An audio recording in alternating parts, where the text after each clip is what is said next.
بہت سے لوگ ہم پر اعتراض کرتے ہیں کہ آپ امام ابو حنیفہ کی تقلید کرتے ہو، اتباع کرتے ہو، اطاعت کرتے ہو، یہ جائز نہیں ہے.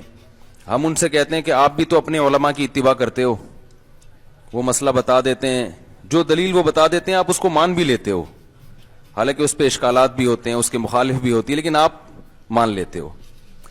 تو جواب میں یہ کہتے ہیں کہ اتباع میں اور تقلید میں فرق ہے، سمجھ رہے ہیں؟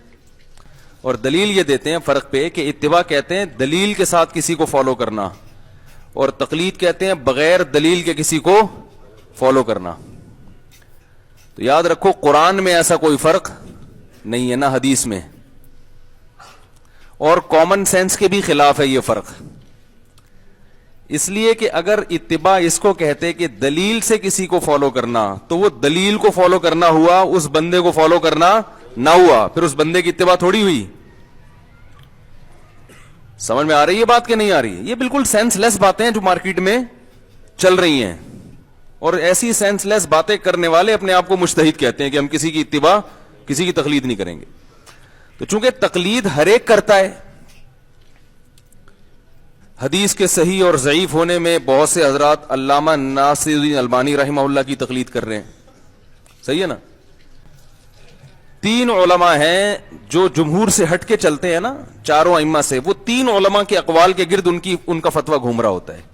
شیخ بن باز، شیخ صالح العثیمین اور ناصر الدین البانی رحمہم اللہ. یہ تینوں قابل یعنی پرہیزگار عالم تھے، اس میں کوئی شبہ نہیں ہے، لیکن پوری امت کے مجتہدین اور فقہا کو چھوڑ کر ان 3 کو فالو کر رہے ہوتے ہیں. تو یہ بھی تقلید ہی ہے کہ آپ نے باقی پوری امت کو ایک طرف رکھ دیا.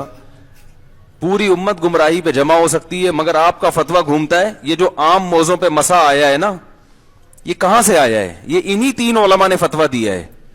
ہمیں اسلاف میں عام موضوع پہ مسا کا کوئی ثبوت نہیں ملتا، کوئی بھی نہیں ملتا.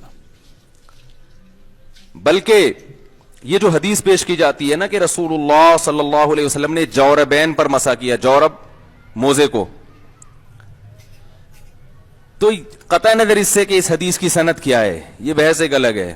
فرض کر رہے ہیں ٹھیک ہے، صحیح ہے، تو جورب کا اطلاق عربی میں چمڑے کے موزوں پر بھی ہوتا ہے. عام موزوں، صرف عام موزوں پر نہیں ہوتا بلکہ چمڑے کے. تو اس بات کی کیا دلیل ہے کہ یہاں جورب سے مراد یہ عام موزے ہیں؟ اس کی کوئی دلیل ہمارے پاس موجود نہیں ہے. بلکہ آپ کہہ سکتے ہیں اس کی کیا دلیل ہے کہ چمڑے کے مراد ہیں؟ سب سے بڑی دلیل یہ کہ یہ والے موزے نبی کے دور میں تھے ہی نہیں، تھے ہی نہیں.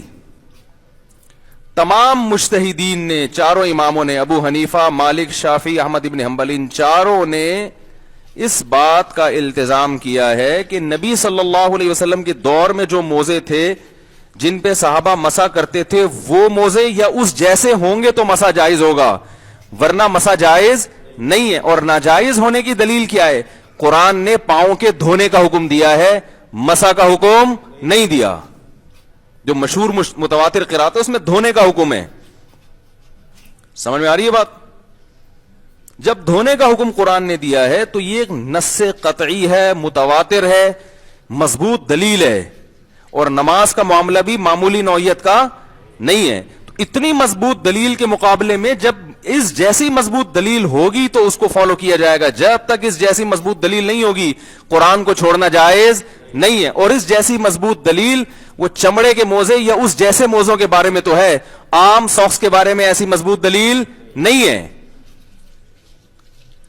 تو اس لیے میں بار بار کہتا ہوں کہ بھائی ان ائمہ کو فالو کرو جو قرآن و سنت کو آپ سے زیادہ سمجھتے تھے. کسی عالم کی شان میں گستاخی جائز نہیں. علامہ البانی کی اپنی رائے تھی اللہ ان سے پوچھ لے گا قیامت کے دن، کوئی معاف کر دے، اللہ کی مرضی.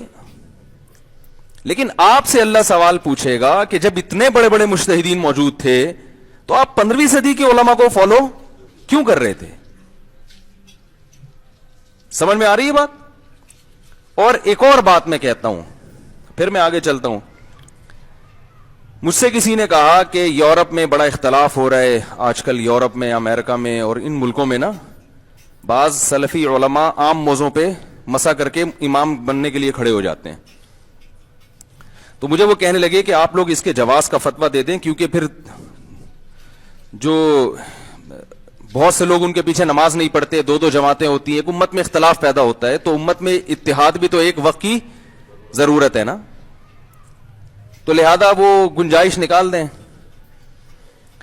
میں نے کہا یہ چاروں اماموں کو جو فالو کرنے والے لوگ ہیں، 50% فقہ حنفی کو فالو کرتے ہیں ڈاکٹر ذاکر نائک کی تحقیق کے مطابق، 30% فقہ شافعی کو فالو کرتے ہیں، 17% فقہ مالکی کو فالو کرتے ہیں، 2% فقہ حنبلی کو، 1% لوگ ہیں جو ان چاروں میں سے کسی کو فالو نہیں کرتے۔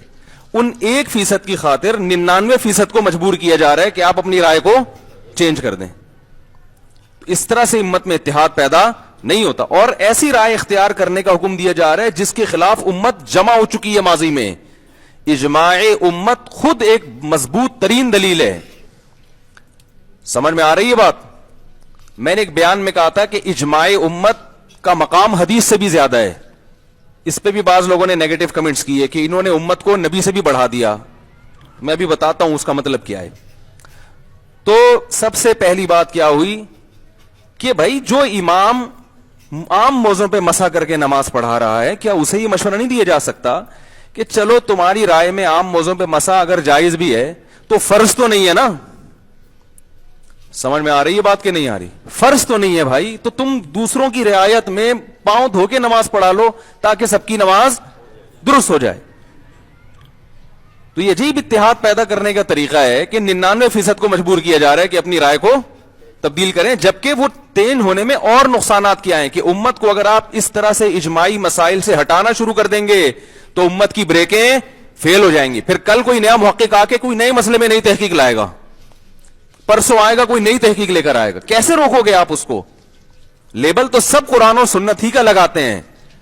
اس لیے امت کو لگام دینے کی ضرورت ہے کہ بھائی جو فقہ مدون ہو چکا ہے، ریٹن فارم میں آ چکا ہے، جیسے دیکھو اب کوئی حدیث کی کوئی نئی تحقیق لے کر آئے نا مارکیٹ میں، جو نہ امام بخاری کی سمجھ میں آئی، نہ امام ترمذی کی سمجھ میں آئی، اور نہ جو محدثین بڑے بڑے گزرے ہیں جرح و تعدیل کے امام، کسی کی آپ ایک نئی تحقیق لے کر آ رہے ہو تو وہ مانیں گے ہم؟ بولیں گے کون سے اصول ہیں بھائی؟ جو اصول پہلے سے ریٹن فارم میں آ چکے ہیں، کتابیں لکھی جا چکی ہیں، انہی اصولوں کو فالو کرتے ہوئے حدیث پر صحیح اور ضعیف کا حکم لگایا جائے گا۔ اس کے علاوہ کوئی نیا اصول مارکیٹ میں لانے کی اجازت نہیں ہے۔ اب ان اصولوں پہ کوئی کہے کہ جو محدثین نے اصول بیان کیے ان پر قرآن و حدیث سے کوئی دلیل پیش کرو کہ یہ والی کتاب کو فالو کرنا ہے۔ بھائی حدیث کی کتاب ہے تدریب الراوی علامہ سیوطی کی، سب پڑھتے ہیں، حافظ ابن حجر کی نخبۃ الفکر سب پڑھتے ہیں۔ اب یہ جو ریٹن فارم میں کتابیں آ گئیں، اس کی کیا دلیل ہے کہ یہ نبی نے کہا ہے کہ یہ کتابیں پڑھا کرو؟ تو یہ جاہلانہ اعتراض ہوگا کہ نہیں ہوگا؟ اور بھائی اس کی برحق ہونے کی سب سے بڑی دلیل یہ ہے کہ یہ وہ اصول ہیں جن کو پوری دنیا کی پوری امت نے کیا کیا ہے؟ اصول مانا ہے۔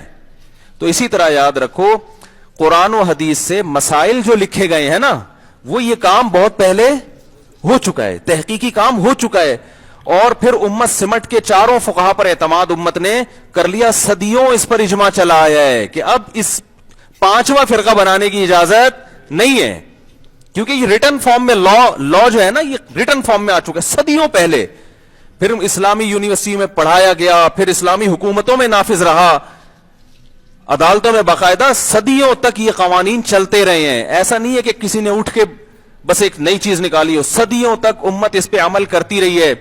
تو اب اس لیے علماء کہتے ہیں کہ ان چاروں جو ریٹن فارم میں جو لا لکھا گیا ہے، اس سے ہٹ کے آپ کوئی پانچواں لا نہیں نکال سکتے۔ آپ کہتے ہو کہ اس کی کیا دلیل ہے کہ یہ برحق ہے؟ تو کیا دلیل ہے کہ بخاری برحق ہے بھائی؟ کیا دلیل ہے کہ صحیح مسلم برحق ہے؟ جو دلیل امام بخاری کے برحق ہونے کی وہی امام ابو حنیفہ کے برحق ہونے کی بھی وہی ہے۔ امت کہتی ہے کہ وہ برحق تھے تو امت ان کو بھی برحق کہتی ہے۔ جو دلیل امام بخاری کے درست ہونے کی ہے وہی دلیل امام شافعی کے بھی صحیح ہونے کی ہے۔ سمجھ میں آ رہی ہے بات کہ نہیں آ رہی ہے؟